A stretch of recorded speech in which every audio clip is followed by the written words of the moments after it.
মনে গভীর স্বপ্ন নিয়ে সামান্য জমিতে কৃষিকাজ করে ছেলেকে ইঞ্জিনিয়ারিং পড়াচ্ছেন বাবা মা। সেই স্বপ্ন নিমেষেই ছারখার করে দিল জলঢাকা নদীর বন্যা। আর যে খুব স্বপ্নটা আমার ভেঙে চুরমার হয়ে গেছে।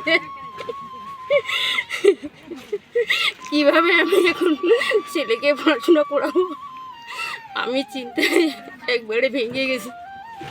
পুজোর ছুটিতে বাড়িতে এসেছিলেন কোচবিহার গভর্নমেন্ট ইঞ্জিনিয়ারিং কলেজে তৃতীয় বর্ষের পড়ুয়া। জলে ভেসে গেছে বইপত্র, সামনে পরীক্ষা। এই মুহূর্তে রেললাইনের ধারে তাঁবুতেই ঠাঁই নিয়েছেন ইঞ্জিনিয়ারিং পড়ুয়ার। সেখানেই চলছে পড়াশুনো।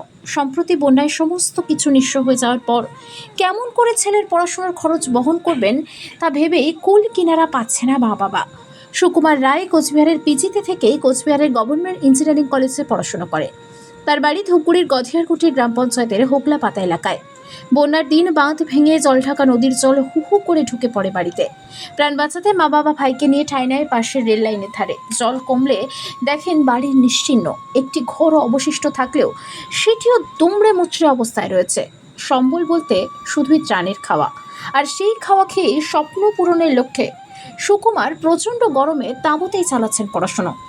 তার মা রীতা রায় বলেন, ছেলে পিজিতে থেকে পড়াশোনা করত। পুকুরের মাছ এবং জমির ক্ষেতের ফসল বিক্রি করে দুই ছেলের পড়াশুনো খরচ চালাতাম। বন্যায় মাছ সহ ঘরদোর সব শেষ। এখন কেমন করে ছেলের পড়াশুনো চালাবো তা ভেবে পাচ্ছি না। যদি কেউ এই দুর্দিনে পাশে দাঁড়ায় তাহলে সহায় হতো। তবে সুকুমারের জন্য এগিয়ে এসেছে ধূপগুড়ি তৃণমূল কংগ্রেসের যুব সভাপতি ধরণী রায়। তিনি নিজে উদ্যোগ নিয়েছেন সরকারিভাবে ইঞ্জিনিয়ারিং পড়ুয়াকে বইপত্র সহ স্টুডেন্ট ক্রেডিট কার্ড তৈরি করে দেওয়ার। সুকুমার বলেন, বেশিরভাগ বইপত্র নিয়ে পুজোর ছুটিতে বাড়ি এসেছিলাম। বন্যায় সবই ভেসে গেল। সেই দিন থেকে রেললাইনের ধারে উদ্বাস্তু জীবনযাপন করছি। সামনে পরীক্ষা, তাই সময় করে এখানেই বইয়ে চোখ বুলে নিচ্ছি। কোনো দিন কারো কাছে হাত পাতিনি, কিন্তু নিয়তির খেলায় আজ দুমুঠো খাওয়ার জন্য মানুষের কাছে হাত পাততে হচ্ছে। যদিও অসহায় সুকুমার রায়ের বাড়িতে যান ধূপগুড়ি মহকুমার শাসক পুষ্পা দোলমা লেপচা, বিডিও সঞ্চয় প্রধান, সকলেই তার পাশে থাকার আশ্বাস দিয়েছেন। এই দৈন্যদশা থেকে বেরিয়ে বাবা মায়ের স্বপ্ন আগামীতে কতটা পূরণ করতে পারবেন সুকুমার, সেই দিকে তাকিয়েই সকলে। ব্যুরো রিপোর্ট, উত্তরের খবর। আমার নাম সুকুমার রায়। আমি হচ্ছে কোচবিহার গভর্নমেন্ট ইঞ্জিনিয়ারিং কলেজে পড়াশোনা করতেছি। আমি তৃতীয় বর্ষের স্টুডেন্ট। আচ্ছা আচ্ছা, কবে পূজার ছুটিতে আসছো? আমি পুজোর ছুটিতে বাড়ি এসেছি। আচ্ছা, সব বই খাতা সব নোট সব নিয়ে আসছি বাড়ি। হ্যাঁ এখন আমাদের এখানে 5ই অক্টোবর ভয়াবহ যে বন্যা হয়, হ্যাঁ সেই বন্যায় আমার সব চলে গেছে। আচ্ছা, এখন মানে কিচ্ছু নেই। হ্যাঁ আর আমি ভেবে পাচ্ছি না কীভাবে পড়াশোনা করব। আর আমার বাবা মাও ভেবে পাচ্ছে না কীভাবে পড়াশোনা করাবে। হ্যাঁ। বাবা কি করে? বাবা কৃষিকাজ করে, কিন্তু কৃষিকাজের যেগুলো করতো সব নষ্ট হয়ে গেছে। আচ্ছা, এখন মানে কোন দিক থেকে যে টাকাটা আসবে বা কিভাবে পড়াশোনা করাবে, হ্যাঁ। মানে বাবা মাও ভেবে পাচ্ছে না, আমিও ভেবে পাচ্ছি না। আচ্ছা, বুঝলাম। এটা কোন জায়গা? এটা হচ্ছে বকুড়ি বাড়ি। এই পাড়াটার নাম হচ্ছে হোগলাপাতা।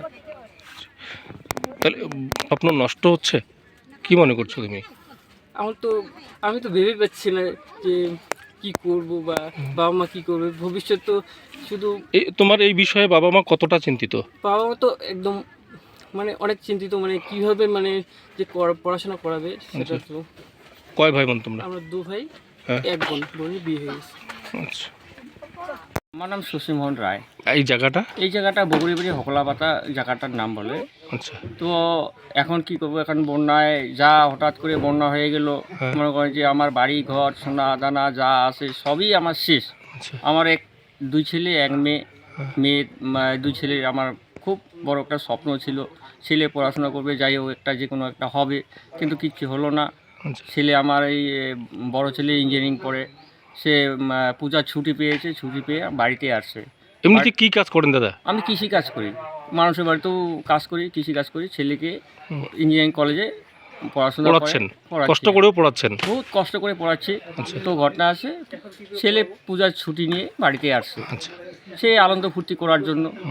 ছেলে হঠাৎ করে এসে এই দুর্ঘটনা হয়ে গেল, বন্যায় আমরা সব ভেসে গেলাম। এখন ছেলে যে কী করবে, এখন কি করে যে পড়াশোনা করব, আমার কাছে তো টাকা পয়সা কিচ্ছু নেই, সব শেষ হয়ে গেছে। আচ্ছা, এখন আমি কি করে চলবো, ছেলেকে কি করে আমি পড়াশোনা করাবো, ভেবে কুল পাচ্ছি না। যাই হোক, যদি আমার সরকারি মতো যদি কিছু আমাকে সহযোগিতা করে, ছেলেটাকে যদি মানুষ করার মতন যদি সে আমাদের সহযোগিতা করে, আচ্ছা আরও যদি পড়াইতে পারি বা ছেলে যেভাবে হোক যাতে মানুষ করা যায়, তাই আমি প্রশাসনের কাছে বা আমার সরকারকেই মনে করি যে আমি সহযোগিতার জন্য মনে আকুল হয়েছি। যদি আমাকে একটু হেল্প করে বা সহযোগিতা করে তাহলে আমি অনেক উপকৃত উপকার হব। আচ্ছা আমার নাম রীতা রায়। আচ্ছা এখানে কোথায় আছেন আপনারা এই মুহূর্তে? এই মুহূর্তে আমরা দুই রেলের মাঝখানে আছি। আচ্ছা আমাদের এই প্রাকৃতিক দুর্যোগে বন্যায় আমার সব কিছুই ভেঙে চুড়ে চুরমার হয়ে যায়। আচ্ছা আমার দুই ছেলে এক মেয়ে, মেয়ের বিয়ে হয়ে যায়। বড় ছেলে আমার যে বিটেক করতেছে আর ছোট ছেলে ডিপ্লোমা করতেছিল। আচ্ছা এখন আমার বন্যার যে ইসেতে সব কিছুই ভেঙে চুরমার হয়ে গেছে। আমার একটা স্বপ্ন ছিল যে দুই ছেলেকে মানুষ করে যে ওদের ভবিষ্যৎটা আমি একটু ইসে করে দিব, কিন্তু এখন আমার কৃষিকাজ করে এই বাচ্চা লেবারি করে আমি বাচ্চাগুলোকে পড়াশোনা শেখার পরে কমপ্লিট করতে না করতেই মানে এদিকে কমপ্লিট হয় নাই, তাতে বন্যার ইসেতে সব কিছু ভেঙে চুরমার হয়ে গেছে। এখন আমি ভেবেই পাচ্ছি না যে আমার ছেলেকে কিভাবে পড়াশোনাটা কমপ্লিট করাবো। ছেলে যে কোচবিহার গভর্নমেন্ট ইঞ্জিনিয়ারিং কলেজে ও পড়ে। ওর বাবা কি করে? ওর বাবা কৃষিকাজে করে। জমি জায়গা কেমন? জমি জায়গা রেল লাইনের ধারে যাচ্ছি, খাস জমি আছে, রেকর্ড জমি অল্প স্বল্প আছে। কষ্ট করে কৃষিকাজ করেই আমরা ওই বাচ্চাকে পড়াশোনা শিখেছি।